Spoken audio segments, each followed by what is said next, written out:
to Ask a Puppy Trainer Show. This is where we answer all of your questions about puppyhood. I'm Bethany. And I'm Sparky from the Puppy Academy. We're excited you're here. And now, let's get to the show.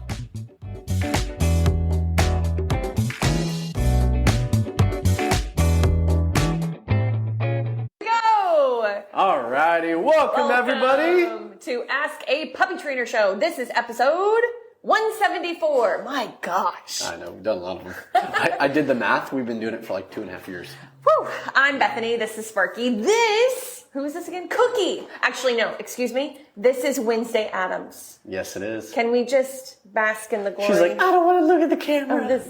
I know. You did good, Wednesday. You did good. You're so cute, Wednesday. Yes, you are.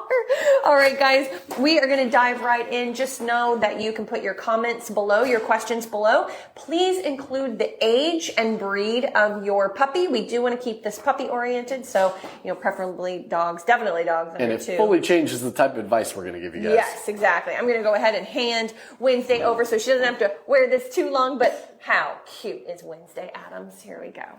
So adorable. All right, guys, we're going to dive right in, and then, of course, we will prioritize your questions in the comments. Okay. Yep. What have we got? I got a 6-month-old GSD, German Shepherd dog, for those of you not in the dog lingo. All right, he is crated when I'm not home. He does amazing. However, there's always a but. There's always a but. We wouldn't be here if there wasn't. Yeah, exactly. When he's out, I have training sessions, walks, playtime, fetch, more training, but he will not relax or sleep outside his crate. Ooh, I like this one. No matter how much I do for him, I can't get him to just chill out. I can't get anything done around my house unless he's in crate, which leads to me crating him at all times when I'm trying to do things at home. I feel like I'm over crating him. Makes me feel bad. What do I do? I don't know how to go about doing this. 6-month-old German Shepherd. This is definitely going to be Bethany's answer. I will give her that. I just had to start talking, so she had to stress out a little bit and worry about the fact that she was going to answer. Go. No, in fact, that is just like, Rachel, I love this question. Oh, please, can I spend 30 minutes on this one question? Please, please, please. I love it. Join our online school, and she really will. Yes, I will. Yes. Because this is not easy. What you're asking is not easy. Okay, so I adopted a 5-year-old border collie. I know we said no more stories. I adopted a 5-year-old border collie that was the same way. He did not sleep when it was daylight until he became a senior dog. He's like 13 now. But what you can do is teach your dog to go to a spot and stay. And so you listed some commands. I guess I didn't see place in those commands, or maybe I'm just imagining that. Oh, fetch, training. You need to teach place. So you can join our online school. But you can also go to YouTube and type in place with balanced dog training. And balanced dog training just makes sure that we're not going to treat him like a 12-week-old puppy and be like, treat, treat, treat, treat, which is just going to make him a madhouse of different energy. Yeah, he might stay, but he's going to be like, I'm staying, I'm waiting for my treat, I'm waiting for the release. No. We want to teach it calmly with leash guidance, maybe some food if he's like pretty focused and settled. Focused, calm, not focused crazy. And so you want to teach place duration. Get a cot. A cot is always easier to teach place duration on, because the next step is, once you do, a warm up and he's jumping on no problem, then you are going to use body language, body blocking, to basically teach him how to reset himself, and then how to stay there and settle. Place literally means go to the spot, lay down and stay. Doesn't mean he's going to be magically calm. That's actually a different conversation, but it will start teaching him the command that your body at least needs to go here and stay. Do you have anything to add? No. Okay, so I want to talk about the calm aspect real quick. Let's make sure that you're not over-exercising him. You're not doing too much fun with him. If you're doing fetch, let's make sure that he's got a really solid drop it, and maybe even an out. A 6-month-old dog could start to learn, you can use place for this once he gets good at it. Place, drop the toy.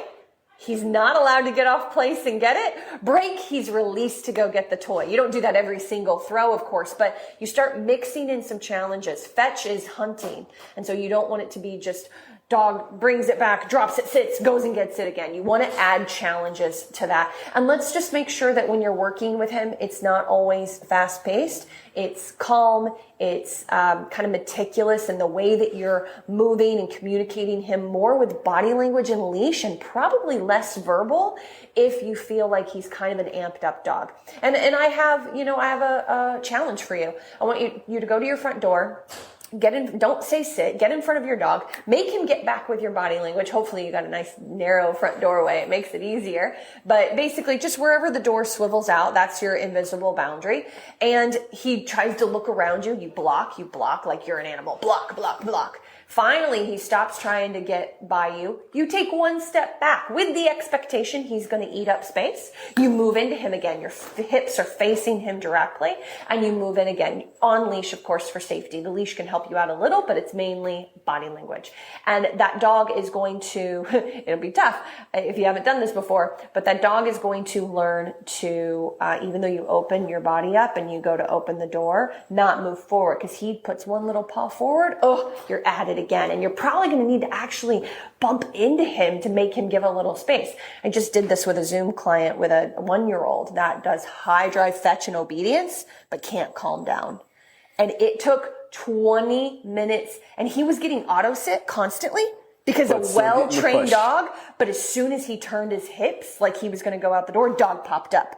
Unless he said stay, and then the dog was beautiful. Yeah, but then you have to put him in work mode, and it's not automatic. It's not calm. Yeah. It's work mode, And so we don't use sit, we don't use stay. Hopefully the dog will sit from being calm and learning to relax on its own. So anyway, just a little, once you can open your hips up and then open the door and the dog doesn't eat up space, then you can go for a walk. And so that's a really great challenge for you to help your dog be calmer. I got something to add now. I finally thought of something. Sorry, guys, my brain's a little bit sleepy. I'm just getting over being sick. So, all right.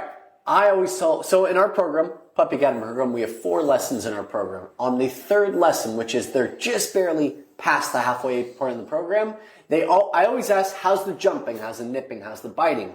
And usually I get mixed reviews. It's getting a little bit better, but we still have some. How do we stop all of it? I say, I love that. So up until this point in the program, you guys have been learning obedience commands. You've been learning come, sit, down, stay, place, that kind of stuff. That's basic obedience. But when you guys want to stop the energy, you want to teach your dog how to settle without you having to stand over him the whole time, that's what we call impulse control. Yeah. But we use obedience commands to help get impulse control. Especially with a puppy. Yeah, it doesn't just develop through obedience. It kind of does. You get a little bit more help throughout it, but you do actually have to do proofing, which is what Bethany just explained, which is finding a situation, putting them in it, and then providing opportunities for failure, but then helping them succeed. Yeah. Like dropping that ball right next to the place cot, but not letting them get it, and then giving them a break when they back off and settle. Yeah. Stuff like that. And when he says give them a break, he means break, release them to the toy once they have waited for permission. And so you're just using your environment to teach them that. You got to challenge your dogs. If you've got a 6-month-old that's just kind of running roughshod all over you, not that that's what's happening to you, I was just giving that as an example, is you need more challenges for your dog. You need more opportunities to tell them what not to do.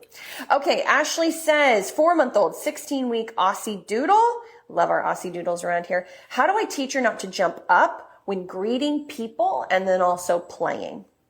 Well, I'm going to take the playing one because you don't like to take the jumping one. Yeah, yeah. Okay, so playing fetch is what I'm assuming you're talking about, because you're not going to be playing with your hands or anything. And if you're having issues with your puppy jumping, don't play chase.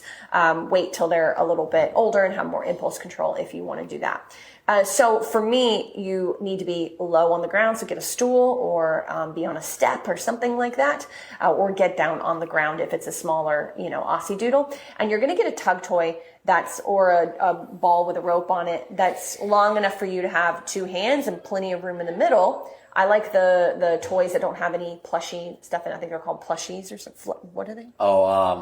Skinnies. They have no stuffing in them. Skinnies. You can find them on Amazon. They're like only the skin of the toy, but nothing inside. No fluff. Okay. So anyway. Skineez. Skinnies. There's different ones. But anyway. You're going to play with that, right? Play, play, play, play. When you're active, you're moving. But if your puppy is going wild, you need to move more calmly and slowly, okay? That's the biggest thing I see is people do this, and then they accidentally kind of rip it out of the teeth, and then they keep moving it, and they're building drive as the dog's You're trying to amping get your it. dog up. You're asking for them to go for the hands Yeah, next. so let them have it for, like get a grip, and then move it around slowly.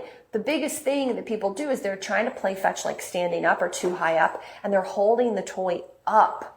Don't hold the toy, and I know this is hard for small dogs and puppies, but do not hold the toy above their spine. So where their spine level is, that's where whatever you need to do, that's where you're playing tug. That's where you're playing fetch. And then even when you teach them drop it, you might angle it up a little because their head can come up a little, but do not pull them off the ground. Just wait them out. We have this really detailed in our online school, just for how the semantics of how we go about doing this with different sizes. But the short version is you just freeze, grab all bits of the toy, let them tug, tug, tug, tug all they want. You can try a piece of food, but a lot of times food will trump the toy and then they won't want to play anymore. But you could try that.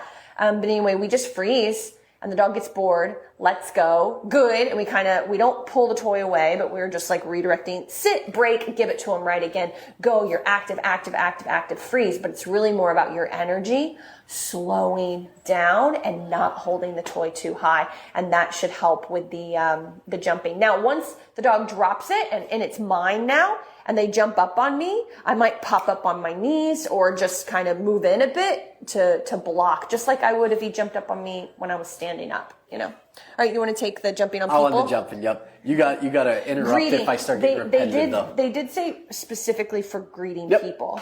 All right.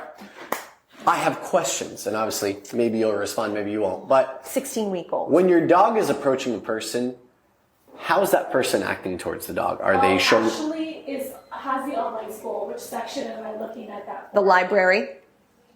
What video? The one that says something about fetch. Fetch, Proper tug, play with your puppy, I think. Fetch, tug, and drop it. There you go. Is it? Yeah. I thought it was proper play with pup. Okay. I think it is Sure. how to play with your puppy. How to play with your puppy. There's going to be a little description. Tug, fetch, drop. Anyway, okay, go over Thank you. quickly. All right. I think of a couple things. How is that person greeting your puppy? How are you greeting the person? Where is your puppy when they're next to you? Obviously, all of those questions probably why you're here. So when I approach someone from a distance, I'm looking at my puppy from 50 feet away from that person. If I'm walking and my puppy's got a decent let's go work, which means they're kind of staying next to me, I'm able to keep them within my range, they're taking food periodically, and then within 30 steps of this human, this person with the dog, whatever they have, my puppy stopped taking food. And I look down, and my puppy's ears are forward, head pointed towards that person, low, like they're excited to go see them, their tails wagging, their butts moving. Alert! I already see that alertness. I'm already stepping back and doing let's go work away from them because they're not ready for it, guys. Let me just explain what it takes for our dogs here to do that. We spend about 4 to 6 weeks working them to a calm state so they can exist around people who aren't giving them any attention, who aren't even paying attention. They care about us Yes. and what you we hold have more to say. value. So then eventually from that, then you start doing the walk up, sit, person greets you first, they ask to pet your dog, say hello, you let them smell the hand, and then calmly pet on the chest, or you give them a treat. Have them sit. Good treat. And then a gentle pet on the chest, and you're watching your dog's body language all throughout. They start getting more excited. They start pushing more forward. I'm going to choose the end the greeting before the energy skyrockets so I can have a good greeting instead of my dog just jumping on them, me saying no, pulling them away, resetting them, and then losing that moment, gain success from it. But also set up the owners for success too, like the people who want to pet. Yes. Hey, keep low energy. My dog's very excited. He will jump. Oh, we don't mind that. I do. I do. I'm training my dog to not jump. So please don't let them jump on you. Do it with a smile. And you don't expect them to do anything, but that way they'll be prepared when you redirect your puppy the moment they jump up. They'll be prepared for it. Yep. And it's just a calm pet on the chest. Anytime you go above the head, most dogs want to get above the hand. Going above the head, it already amps them up. already gets a little bit of conflict, not even in a bad way, but it creates overexcitement. So it's all about the neutral greeting. And then already plan on having to kind of pull your puppy away. They're going to get overexcited. It's what they do. But the other person can help them. You can help them. And then you redirect with food when you're done with the greeting. So she had some follow-up. I figured she was talking about in the house. We typically, we don't want dogs to ever greet strangers out on a walk. We can go into that another time. But Is it in the house? Yeah. I figure if most of the time people are saying that, that's what they mean. You're used to people around here that it's just different. It's a different culture. It's a different culture out here. But anyway, it's the same thing in the house. And then the only exception is when when the puppy starts to get excited, tell the owners or tell the people what you're going to do and be like, I'm not going to let her jump. I'm going to redirect her. So the moment she jumps, no, tug of the leash. Let's go back to place. Get her focused on you again. If she can't focus. What she just said, place. If she can't focus on you, then she's in crate. She gets a break, and then don't give up. Like, if you really want to work your puppy, you need to bring her out again and work on this again. Do some let's go work, stop and sit food, place, and then break. She can say hi again. And then when she gets too uppity, let's go, place. So for such a young dog, it's not necessarily about like just squashing the no jump. It's about getting her focus on you even when she's excited. I think indoors is probably 1,000 times easier than outdoors and because you have so many more tools at your disposal. Yeah. Place, house, crate, leash, being able to move around furniture to create like a block of what she can see, work her down. So much more valuable, so much easier in the house. And if it's a guest, I mean, it makes it so much easier to control them. And I'll be honest, I've had friends that don't control their pitch, their high pitch, and don't control their energy. And so it's like, oh, sorry, she gets too wild. If you want to help me train her, this is what I like to do.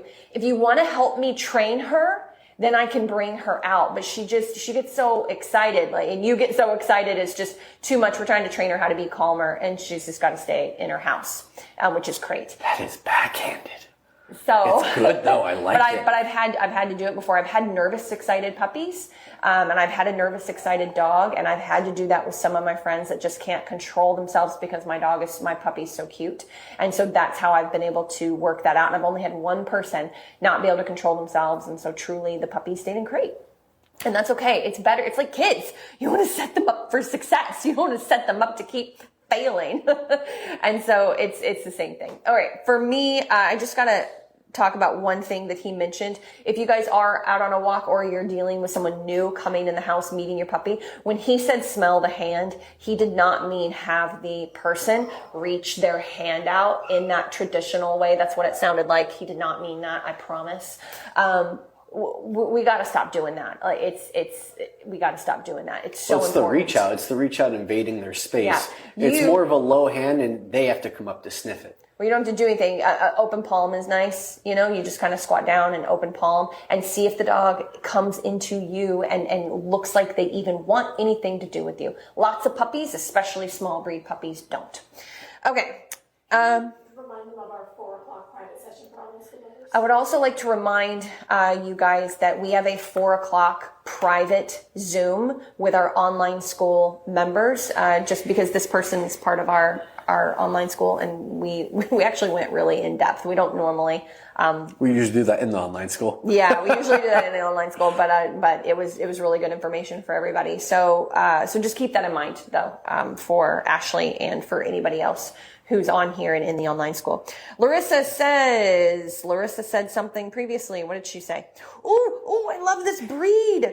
Okay. Sorry. No stories. Okay.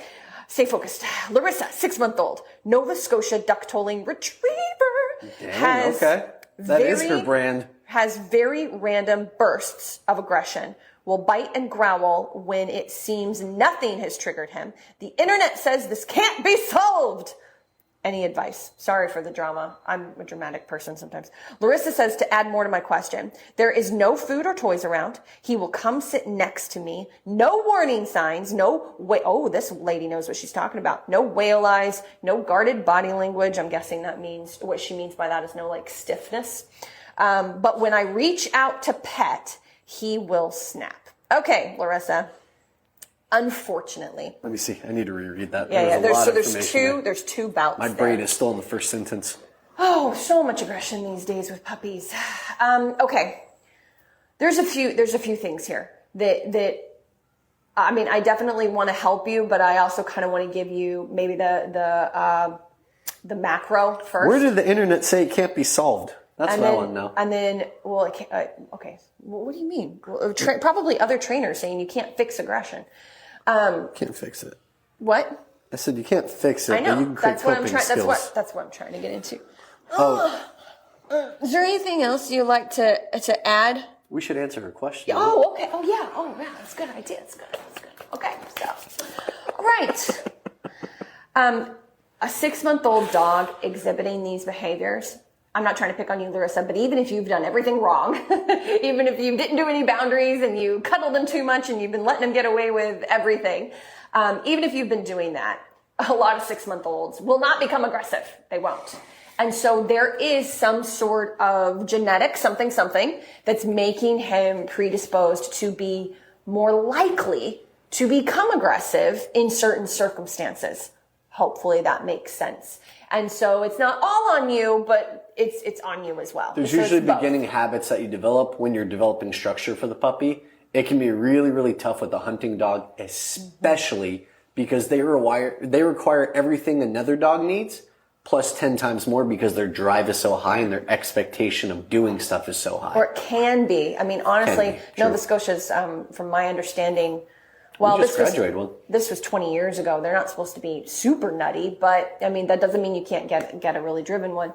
But anyway, what you want to really look at is really changing your lifestyle to, I'm sorry, but you need to change your lifestyle to work with this dog. Like, you're going to treat him like he's 2-3 years old. It doesn't matter that he's 6 months old. There is no more furniture. There is crate rotation. There is place duration. There is scheduled training sessions, proper fetch, because fetch is practicing hunting. So you're going to want to do that in a very specific way. You're going to want to do our program or reach out to a trainer to learn how to do fetch at a very high level. Like, it starts easy. You build drive, and then you learn to control drive. So anyway, there's a lot of things that you're going to have to really get on the ball to do. I would pull affection for a while. Let the affection be the work that you're doing with him, the training, the going out on long leash, the fetch. Like, that should be the affection for, 3 to 6 months. I don't know how bad this aggression is on the couch, but I would say just as a safety, 90 days. That's what I normally say for the dogs that I work with that have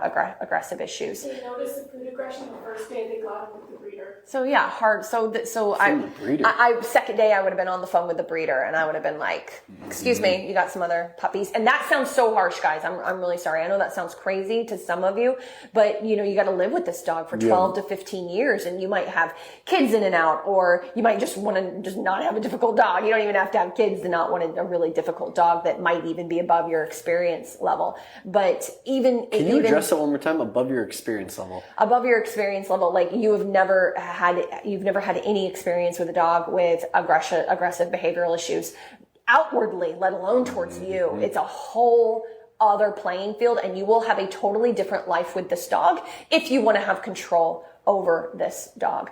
I'll be honest, I would really still have a think about talking with the breeder and seeing what options you have. But if you really, really love this dog and you really want to keep this dog and connect with this dog, you're going to have to consider some of the things that I said. But I mean, I only gave you a nugget. You've got some serious changes to make if you want to have a successful relationship that's safe and everybody's more satisfied.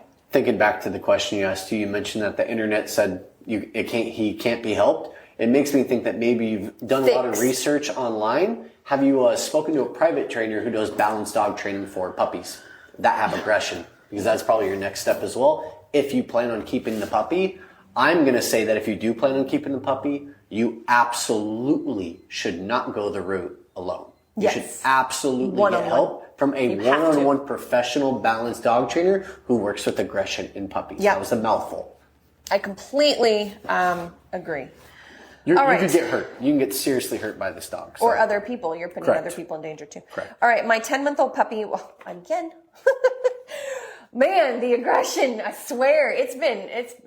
Okay. Another one? Yeah, 10-month-old puppy. It's just, sorry, like you guys, please ask these questions. We do know how to answer them. It just makes me so sad. The aggression in puppies even is just so high. It's getting, every decade, it's just worse and worse. And then especially since COVID, it's like through the roof.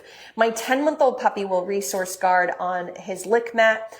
Even after the good stuff is gone, trading her for something better, it's like almost impossible. So there's no more lick mat, Sam. And Sam, I'm not trying to discount your question, but this is a very serious issue with not a cute little puppy, but an adolescent dog that's almost an adult dog. So I'm not trying to push you off, I swear, but you need one-on-one help. And in the meantime, you need to pull resources. There are no bones, there are no licky mats, there's nothing fun or cute. Not even a dental bone, in my personal opinion. Start working on comfort around like food bowl, which means you are able to have your dog give space from you while you're prepping the food. And then you can put it down. She eats it all up. Then redirect her back to place. So if you haven't taught place, where you been? Teach place. And then come back, grab the food bowl, or you can back tie her for safety if you need to, grab the food bowl and put more food in. Like do 3 feeds in one, if she eats 1 cup of food, split it up 3 times. That way she learns like you're the giver of food, not the taker away. Is that going to fix aggression? Absolutely not. But all those things I said about the boundaries and kind of maybe dividing up food whenever you have time, that is a start. And Larissa responded back. Larissa. We also have another Toller owner that's jumping in the chat too. Larissa. Thanks for the advice. We're working with a trainer. Crate place work. Crate place work is just the basic boundary training. It doesn't tackle any aggression or anything like that. But what it does do is give your dog better expectations, and it can help you build leverage for aggression, for like arousal, running out of crate, things like that. So hopefully they'll go over that with you, because you can use obedience to build leverage with your dog in excited moments that can help, with those aggression moments. But anyway, all right, cool. Just a loss now. Yeah, I know, Larissa. It's really tough situation you're in. I'm so sorry. I got one. Okay, we have one more. So choose a good one. I got one. Is this That's TikTok? a very good one. I'm on TikTok. You're on TikTok. Hey, TikTok. I didn't know he was paying attention to you. Well, it's because they didn't ask many questions. Howdy. Oh shoot, they did. Okay. Sorry, TikTok. What you got? Ricky, you gotta be on TikTok from now on. All right, this is from, and just because we're already on the topic of this very specific type of dog, we have a 10-week-old Belgian Mal GSD mix. So Belgian Malinois, German Shepherd mix. She refuses to sleep and constantly goes shark mode. Help. This is all you. I had no intention of answering that one. You picked it. My brain is so slow. I'm so exhausted, guys, that I'm just gonna find the good questions for Bethany to answer. I think you're gonna like the one on Instagram that's next. Maybe I will, but Okay. I feel like I'm just so slow right now. So the 10-week-old Belgian, Albion, I believe. I promise I'm not trying to just like pitch our online school, but, and I appreciate you're here asking us a question. I am going to go over this a little bit, but I hope that you really researched the breed and you know that you've got the most driven breed on the market. And I think they're also the most return breed on the market for unexperienced Mal owners. They're supposed to bite you. They're supposed to bite the bejesus out of you. And that is what they are bred to do. It's hundreds of years of instincts bred into them. Now, I'm not saying that makes it okay, but I'm just saying that they are such a challenging breed mix that you are going to need to get one-on-one help right away. You could also join our online school where we actually outline, all the steps for you. We talk about biting and you get us one-on-one to kind of, navigate these issues. But I would do, if I am someone getting a Malinois, or any sort of terrier breed, or any sort of driven breed, like a border collie, like a herding dog, not only am I doing an online school so I can work at home in, something that's really constructive, but I'm also going to be part of a class. And then if I have any issues at all, I'm getting someone to my house right away. You need to start working on your socialization, group training, private training, stuff. whatever you can do. So anyway, a leash should be on this puppy at all times, as well as a bait bag, a treat pouch with their food in it. You are constantly Kibble. Showing them, hopefully it'll work for Kibble. He should within a couple of days of trying to just do Kibble. You are constantly trying to show this puppy the expectations of how to be in the home, but it's such a baby, you can't just stop shark mode. You need to redirect, train, you need to have food on you all the time, and when it gets really bad and it hurts, you need the leash to hold out and away from you just to pacify him for a second, just to get him to calm down, and then redirect redirect with food right away. When your puppy is not crated, that is your life with this dog. And hopefully I've given you something They've been to coined start with. Maligator for a reason. Yep, exactly. A really quick peace, love, and Andre. Peace, love, and Andre, welcome back. I recognize that name. He's been with us for a while. Okay, we're going to do super fast because we're over time, but I saw this and wanted to answer it. They are 8-week-old pitties that she's fostering, 2 of them. Do you crate separately? Hell yeah. Oh my God, yes. And playtime, training time, feeding time separately? Yes. Very little playtime together. Everything is pretty much separate. Like 2 to 3 bouts a day, 2 to 3 minutes of them playing with each other. And I would just see how that goes. And if I was non-existent to these puppies, just had no control, I would actually skip it for a few days and then do a little bit one day. And like, just my point is it should be very minimal. Get them to focus on the humans around them, not each other, so they don't get littermate syndrome. Can they be recalled away from each other during a lesser bout of play? You probably won't be able to do it on a greater bout of play. Oh, listen to this. Our 1-year-old pitty is trained to perfection thanks to you both. Thanks to you. That's great to hear. We though. just Love it. flap our mouths. It's really up to We do you talk a guys. lot. It's really up to you guys, what you do and try to organize this advice and all the research you do. And so that's wonderful. If your dog is good with other puppies, like if she's good with puppies, absolutely. It's great for them, but it should be one at a time. Don't do both puppies at the same time. Now, in a month, I probably have a different opinion. If things are going great, you could try both puppies at the same time. But one at a time, short periods of time with your older pitty, assuming the older pitty is good with crazy, bitey terrier puppies. And make sure you give her breaks. Yes. All right, guys, have a wonderful week, and we'll see you same time, same place, Wednesday. Thanks for tuning into Ask a Puppy Trainer Show.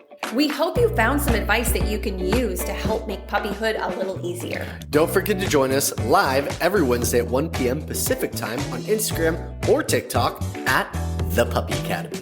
This is where you can get a chance to ask your burning questions in real time. And if you want even more puppy guidance, visit our website at thepuppyacademy.com for info on joining our online puppy school.